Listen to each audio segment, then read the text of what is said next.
रौद्र नाम संवत्सरे मासानाम मासोत्तमे मासे अधिक ज्येष्ठ शुक्ल पक्ष ऋतुयाम दिया दिन संवत्सरे आपका शांडिल गोत्रोत्पन्ना मन में नाम ले लीजिए।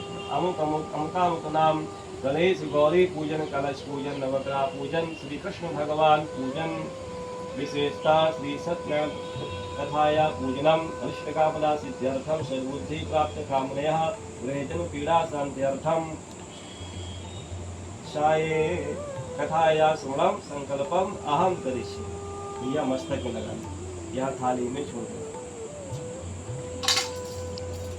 अक्षत फूल लेकर के समस्त देवी देवताओं का ध्यान करेंगे, ठीक है। ओम गजाननं भूतगणाधिसेवितं कपित्थजम्बो फलचारुवक्षणं उमासुतं शोकविनाशकारकं नमामि विघ्नेश्वरपादपङ्कजं। सर्वमङ्गलमाङ्गल्ये शिवे सर्वार्थसाधिके शरण्ये त्र्यम्बके गौरी नारायणि नमोऽस्तुते। नमो नमस्ते स्फटिकप्रभाये सुश्वेतहाराय सुमङ्गलाय सुपाशहस्ताय जशासनाय जलाधिनाथाय नमो नमस्ते। ब्रह्मा मुरारिस्ते पुरान्तिकारी भानुशिवो निशुतो बुधस्य गुरुरशुक्रासनिराहुकेतवा सर्वे ग्रहाः शान्तिकरा भवन्तु। ध्यानार्थे पुष्पमक्षतान्य समर्पयामि। कलश के पास में छोड़ दीजिएगा। ओम गणपति आवाहयामि, स्थापयामि, संपूजयामि।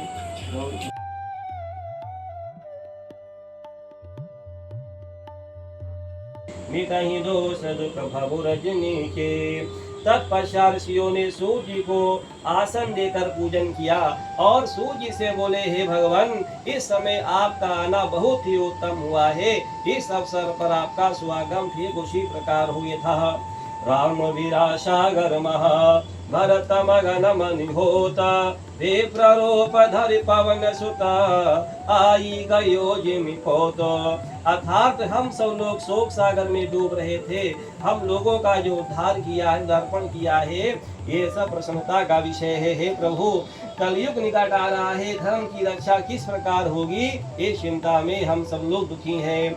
इस कलयुग में इस प्रकार के मनुष्य होंगे कि भगवंत कथा न रुचेगी जिन्हें, नहीं शास्त्र की बात पे ध्यान धरेंगे। पढ़ के अंग्रेजी कहाएंगे साहब, होटल में मदपान करेंगे। खंडन तीर्थ मंदिर का नहीं पूर्ण कथा अरुदान करेंगे। कभी चंचलती अपराई चाहे घर की घरनी का न मान करेंगे। हे भगवान, पूजन पाठ करके जिस प्रकार वांछित फल प्राप्त हो वह कृपा करके कहिए, ऐसी हम लोगों की इच्छा है। कि अति आरती पूछो मुनिराया, रघुपति कथा कहो करिदाया। ऋषियों की प्रार्थना पर बोले, ऋषिगण आप धन्य है और सत्य पुरुष कहे जाने के योग्य हैं, जो कि चिंता करते हैं फिर भी उनको सुख ही देते हैं। इसी प्रकार विष्णु भगवान ने एक बार मुनि से भी पूछा था, जिस प्रकार हम लोगों ने मुझसे पूछा है। इसलिए संध्योपासन करने के बाद इस प्रश्न का उत्तर श्री भगवान ने दिया था, वो हम आप लोगों से कहने जा रहे हैं। ऋषियों ने कहा अति उत्तम है, हम लोग भी संध्योपासन कर लें, क्यों किसी कवि ने कहा है। सभी लोग संध्योपासन से निवृत्त होकर सूर्य जी महाराज के सामने एकत्र हुए और ऋषियों से कहा, दत्तचित्त होकर मेरी बात को सुनो, क्योंकि एक ही साधे सब सधे, सब साधे सब जाए। पानी देवे मोल को, फूल फल ही अघाये। यदि आपका ध्यान किसी और तरफ होगा, ना कोई लाभ उठा सकोगे, ना अन्य कोई कार्य बन सकेगा। एक बार मुनि परोपकार की इच्छा से नाना लोकों में घूमते घामते मृत्यु लोक में आए। मृत्यु लोक में देखा नारद जी ने, जितने मनुष्य हैं सब अनेक प्रकार के दुखों से दुखी हैं और भांति भांति की योनियों में अपने पापों को भोग रहे हैं। ऐसे प्राणियों को देखकर विचार किए, उनका दुख जो है कैसे दूर होगा। यही मन में सोचते हुए बीणा बजाते हुए हरि का गुणगान करते हुए श्लोक हो गए। वहाँ पर तुलसीदास जी ने इस प्रकार किया है कि एक बारु कर तल करु वीणा, गावती हर गुण परम प्रवीणा। क्षीर सिंधु गवने मुनिनाथा, जावस श्री निवास सुति गाथा। हर्ष मिले युधि रमा निकेता, बैठे आसन ऋषिय समेता। तो भैया विष्णुलोक में पहुंचकर देखा शुक्ल वर्ण भगवान चारों भुजाओं से युक्त है।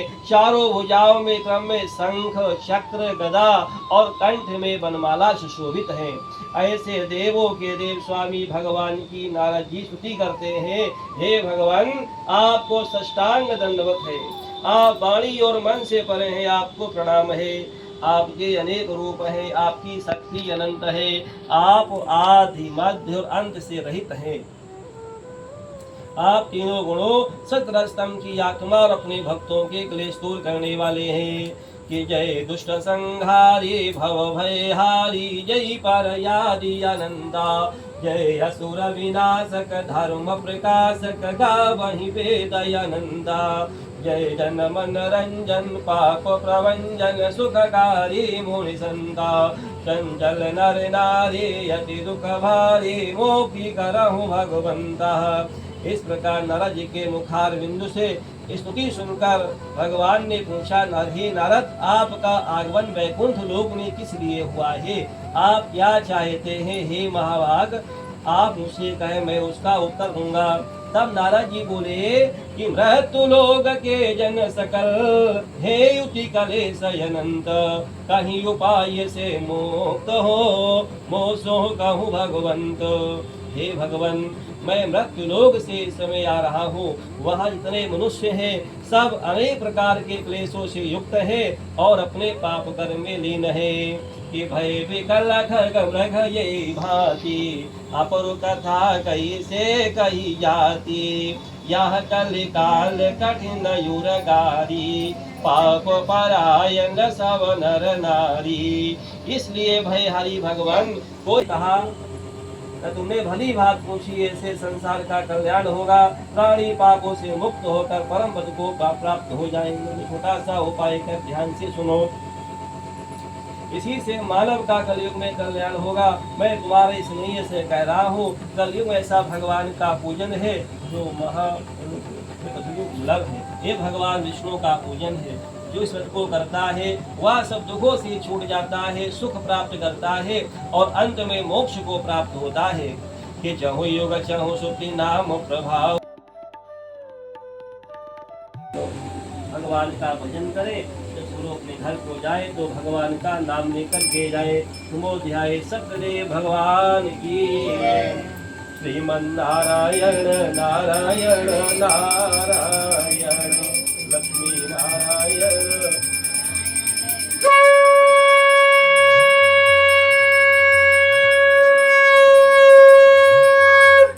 सतदेव भगवान की, विष्णु भगवान की।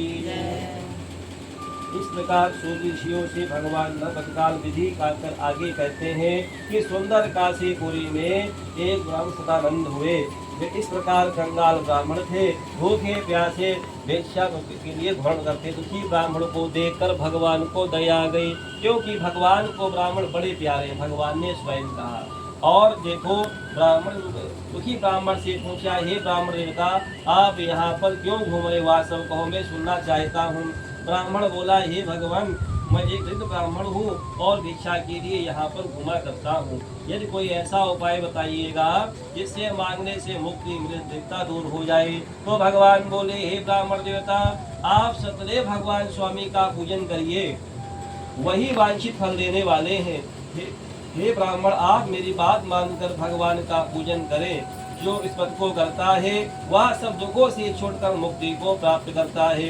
ये सारी बातें बताकर भगवान वहां से अंतर ध्यान हो गए और विचार किया कि वृद्ध ब्राह्मण ने बहुत विधि बताई है, वो मैं कैसे कर सकूंगा, क्योंकि दिन भर भिक्षा मांगने पर भी कुटुंब का पेट नहीं भरता है। इस चिंता में ब्राह्मण को रात में नींद न आई। वह प्रातः कर सभी क्रियाओं से संकल्प किया कि जो मुझे आज भिक्षा मिलेगी उसी से मैं भगवान स्वामी का पूजन करूंगा।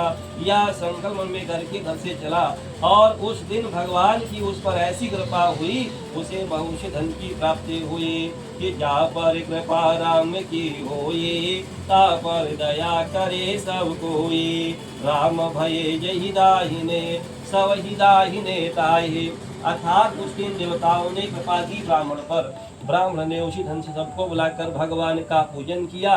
पूजन के प्रभाव से ब्राह्मण सब दुखों से मुक्त हो गया और समस्त संपत्ति से पूर्ण हो गया। तब से ब्राह्मण हर महीना वो भगवान का पूजन करने लगा। इस प्रकार उस उत्तम ब्राह्मण ने भगवान का पूजन किया। इससे ब्राह्मण समस्त पापों से छूटकर दुर्लभ मोक्ष को प्राप्त हुआ।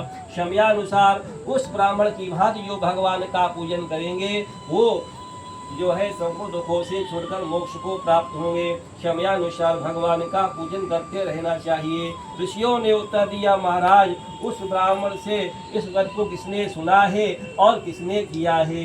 ये कथा हम सबकी सुनने की इच्छा है, आप कृपा कर कहिएगा। तो सूर्य ऋषियों एक समय अपनी संपत्ति के साथ वही ब्राह्मण जो है बंधुओं के सहित भगवान के पूजन पाठ को तैयार हुआ करने के लिए।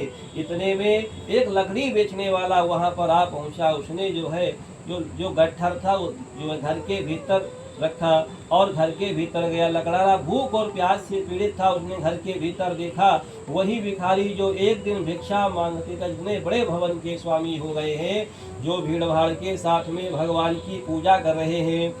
कि चींटी के पाए में बांधी गई अंधई, चाहे समुद्र के पारो लगा वही, चाहे तो रंग तेरा हो कर अरुराबू को द्वार ही द्वारो फिरा वही। इस प्रकार जो है ब्राह्मण को देखकर वो चकित हो गया। उसने हाथ जोड़कर बोला, आप ब्राह्मण से पूछा आप किसका पूजन कर रहे हैं? इस पूजन का क्या फल है, क्या विधि है, आप विस्तार से कहिएगा। हे प्रभु, ये दीन दयाल हैं, ये वांछित फल दान करते हैं। ये जो मेरे पास में गाड़ी घोड़ा घर मकान दुकान ये सब जो देख रहे हो, ये भगवान की कथा का प्रसाद है। संसर्गः दोषः गुणा भवन्ति, संसर्ग से उत्पन्न होते हैं। ब्राह्मण के मुख प्रसन्न हुआ। भगवान का प्रसाद खाकर जल पीकर नगर को प्रस्थान किया। लकड़ारा ने मार्ग में चिंतन कर यह संकल्प किया कि जो मुझे लकड़ी के बेचने से मिलेगा उसी से मैं भगवान स्वामी का पूजन करूंगा। इस प्रकार मन में सोच कर जो लकड़ी का बोझ था वो सर पर रखकर रवाना हुआ और भगवान की कृपा से लकड़ारा वो लकड़ी का बोझ था वो उसको लेकर उस स्थान पर जा पहुंचा जहां पर धनी लोग रहते थे और लकड़ी का दूना दाम मिल गया। लकड़ारे ने प्रसन्न हृदय से केले के फल, शक्कर, घी, दूध और गेहूं का आटा मोल लिया और घर जाकर बंधु और बांधवों के साथ में भगवान का पूजन किया, जिसके प्रभाव से लकड़ारा धन और पुत्र को प्राप्त हुआ। जब तक वह संसार में रहा सुख भोग किया और अंत में सत्यपुर को रवाना हुआ कि जीवत सकल जन्म फल पाए, अंत अमर परिषद न सिधाए।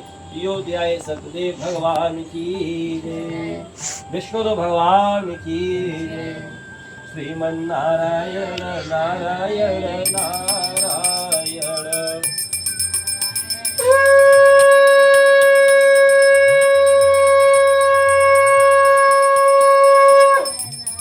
सत्यनारायण नारायण नारायण, लक्ष्मी नारायण नारायण। सतदेव भगवान की जय। नामक वैश्य वहाँ पर आया, नाव पर धन लादे हुए नौका को नदी के पास चाहिए। राजन, आप प्रेम पूर्वक इसका पूजन कर रहे हैं और किस लिए कर रहे हैं, आप विस्तार से कहिए, मैं सुनना चाहता हूँ। राजा बोले, हे साधु, मैं सतदेव भगवान स्वामी का पूजन कर रहा हूँ और बंधुओं के सही पूजन का अर्थ है हमारे पास पुत्र नहीं है, बाकी सब पुत्र की इच्छा के लिए भगवान का पूजन है। इसलिए हे साधु, ये भगवान का पूजन जो है इस दुख से मुक्त कर सकता है। हे राजन, मुझे विधि बताइएगा, क्योंकि हमारे भी कोई संतान नहीं है और हमें भी भगवान का पूजन करना है, विधि जाने। घर आकर स्त्री से कहा, हे प्रिय, पुत्र को देने वाला पूजन मैं राजा उल का मुख से सुनकर आया हूँ, वो मुझे करना है। तो लीलावती बोली, हे नाथ, या तो उत्तम विचार है, ना विद्या समो ब्रह्मधुर, ना व्याधि रिपुषमः, ना विद्या समो ब्रह्मधुर, व्याधि समो रूपः नाचाप्या समाय स्नेही न चा धर्मो दयापरः। हे भगवान, ये भगवान का पूजन कल ही किया जाए। कन्या बोला, अभी धन क्यों नष्ट करोगे, जब संतान होगी तो भगवान का पूजन किया जाएगा। तो स्त्री ने प्रश्न किया कि क्या पुत्र जो है धन मूल्यवान है। तो बनिए ने क्या उत्तर दिया, टका धर्मा टका कर्मा टका ही टका परम तपः यस्य गेहे टका नास्ति हा टका टक कायिते। लीलावती चुप हो गई। लीलावती भगवान के प्रसाद से गर्भवती हो गई और उसके 10 माह की कन्या उत्पन्न हुई। वह दिन दिन बढ़ी जैसे शुक्ल पक्ष का चंद्रमा होता है और कला के बढ़ने से उसका नाम रखा गया कलावती। लीलावती अपने पति से बोली, हे स्वामी, जो आपने संकल्प किया था कि संतान होने पर भगवान का पूजन करूंगा, क्या वह नहीं करोगे।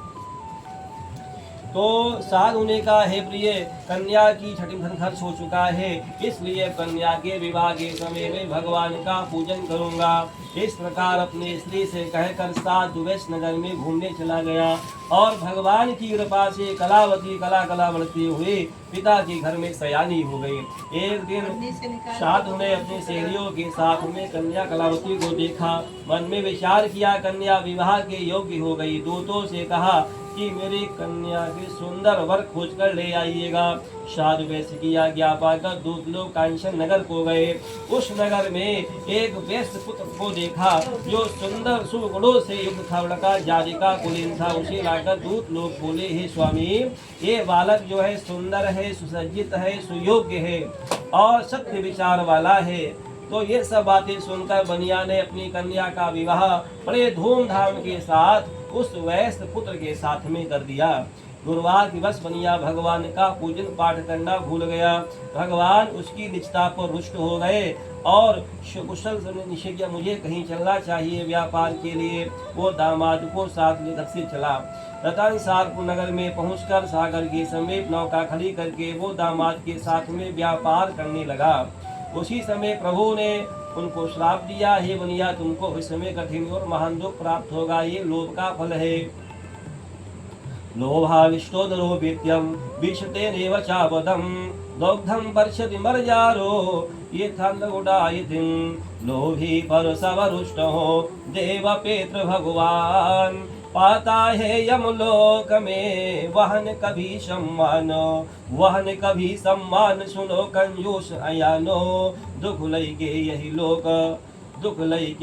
लोक नरक में करो पयानो। हे भगवान, सत्यदेव जो है स्वमनिया को श्राप दिया और एक दिन 2 चोर राजा का धन चुरा कर भागे हुए। यहाँ पर साधुनिया अपने दामाद के साथ सोया हुआ था, वहाँ पहुँचे। सिपाही भी लगे हुए थे। सिपाहियों को देखकर चोर डर से वहीं पर धन रखकर गायब हो गए। सिपाहियों ने कहा, देखो, राजा का धन रखा हुआ है। और इन्हीं दोनों बनियों को चोर समझकर सिपाही लोग ने राजा के समीप ले आए। राजा ने कहा, हे प्रभु, इन्हीं जो है यही दोनों चोर हैं जो आपका धन चुरा कर भागे हुए थे। राजा बोला, इन दोनों को दृढ़ कर महादुर के कारागार में डाल दीजिएगा। सत्यदेव की माया के राजा ने बनिया की कोई भी बात ना सुनी और उसका जो भी धन धान्य था वो सब महल में रखवा लिया। वहाँ तो बनिया का यह हाल हुआ। घर पर बनिया की पत्नी और पुत्री को भी महान दुख प्राप्त हुआ। जो भी उसका धन धान्य था वो भी सब जो है चोर उठा ले गए और वो अंत में वो घर घर भिक्षा मांगने लगी। एक दिन कलावती कन्या ब्राह्मण के घर में गई। वहां पर देखा सत्यदेव भगवान स्वामी का पूजन हो रहा है। उस स्थान पर बैठ गई। कथा सुनकर भगवान की बहुत विनती की। इसके बाद प्रसाद खाकर घर वापस आई। लीलावती क्रोध करके बोली, हे पुत्री, इतनी रात बीत गई, तू कहाँ थी, तेरे मन में क्या है।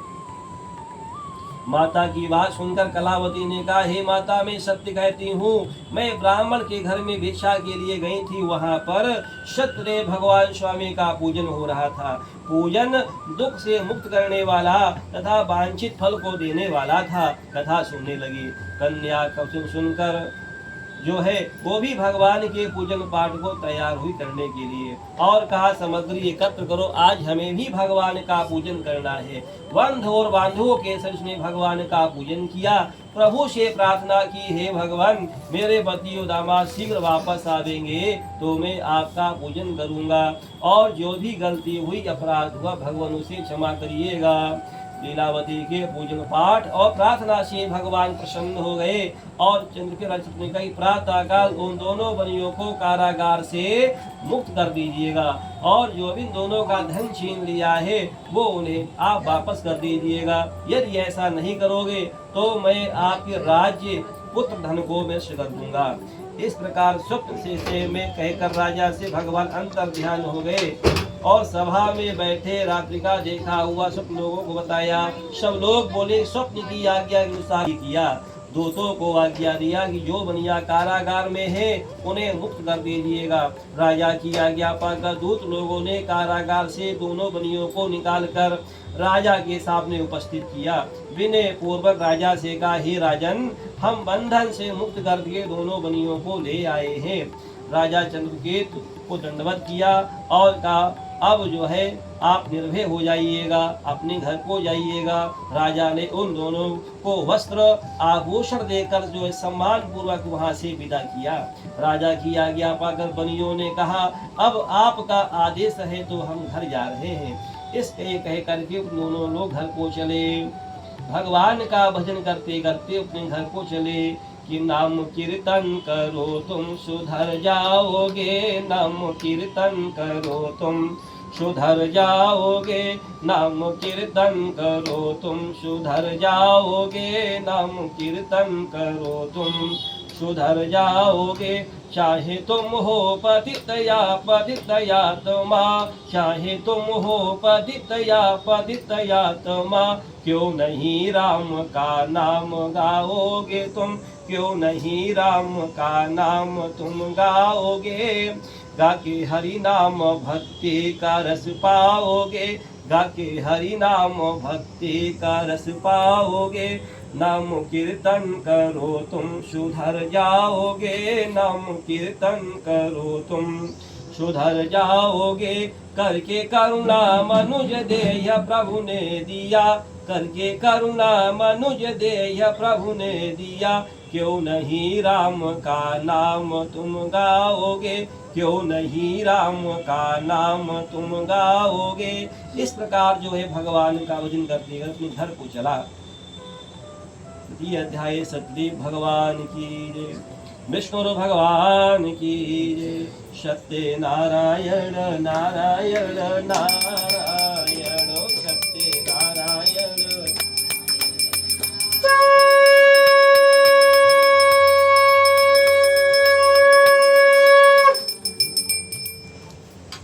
इस समर्पयामि, अब जो है स्पर्श करते हुए आहुति दें, भगवान को भोग लगाएं लगातार। ओम नव्यायासेरंदर सुगम देशोरद्यो हौ समवतता पदव्यां भूति शास्त्रोता तथा लोकान् न कल्पयन्ना। मिष्टान्नं समर्पयामि, एक बार खींच रहे हैं मध्य मध्य। मिष्टान्नं समर्पयामि, पुनः घटं समर्पयामि। पुंगी फलम महादेव्यम नागवल्ली कृतम एलाचूर्ण संयुक्तम तांबूलम देहताम तांबूलम समर्पयामि। दक्षिणा के हाथ से दक्षिणा लीजिए, दक्षिणा बहुदे आवा दक्षिणा प्रेम संयुक्ता यथाशक्ति समर्पिता अनंत फलदाने नो ग्रहण परमेश्वर द्रव्य दक्षिणाम समर्पयामि।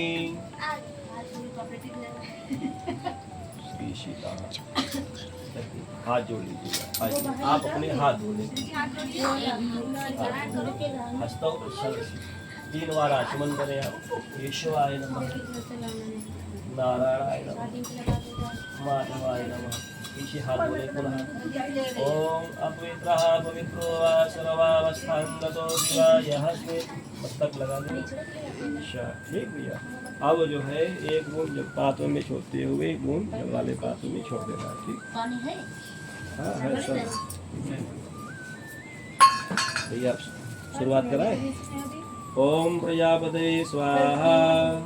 अभी आप इदं प्रजापतये नमः। ओम इंद्राय स्वाहा। इदं इंद्राय। ओम अग्नये स्वाहा। इदं अग्नये नमः। ओम सोमाय स्वाहा। इदं सोमाय नमः। ओम भुवः स्वाहा। इदं अग्नये नमः। ओम भुवः स्वाहा। इदं वायवे नमः। ओम स्वाहा स्वाहा। इदं सूर्याय नमः। प्रजापतये स्वाहा। इदं प्रजापतये नमः। अब जल वाले पात्र में आपको नहीं छोड़ना है, ठीक है। ओम द्योः शान्तिरन्तरिक्षं शान्तिः शान्तिरापः शान्तिरोपर्यः शान्तिरोपर्यः शान्तिर्विश्वे देवाः शान्तिर्ब्रह्म शान्तिः सर्वभौम शान्तिः शान्तिरेव शान्तिः सामा शान्तिरेधि। अब आहुति आपको भी देनी है। ओम गं गणपते स्वाहा। ओम वो तो नहीं पहने, बेल्ट पहने क्या? ओम गं गणपते स्वाहा। गं गणपते स्वाहा। ओम गं गणपते स्वाहा। ओम गणानां त्वा गणपतिं हवामहे प्रियाणां त्वा प्रियपतिं हवामहे निधीनां त्वा निधिपतिं हवामहे वसो मम अहम जानिगृहमा त्वमयासि कृतं वा गं गणपते स्वाहा। अम्बे अम्बिके मतिं दुर्गं काम्बीलवासिनीं वा गौरीपते स्वाहा। ओम वरुणाय स्वाहा। ब्रह्मा मुरारिस्तपुरान्तिकारी भानुषि भूमिसुतो बुधस्य गुरुर्शुक्रास्य निराहुकेतवा सर्वे ग्रहाः शान्तिकरा भवन्तु स्वाहा। सूर्याय स्वाहा। चंद्रमसे स्वाहा। भौमाय स्वाहा। बुधाय स्वाहा। गुरुवे स्वाहा।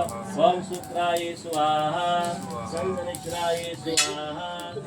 केतवे स्वाहा। भांगावे स्वाहा। ओम हम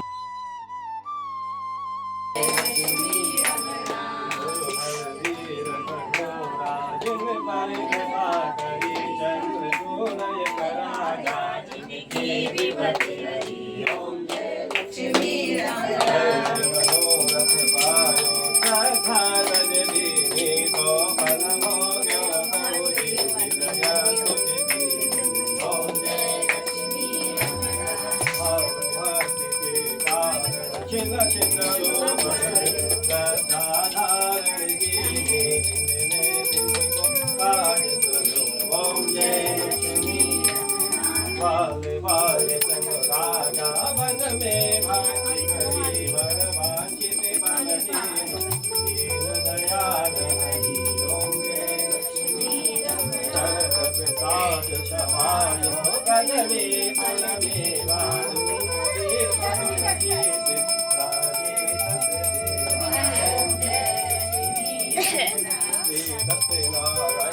गोविंद भगवान की जय।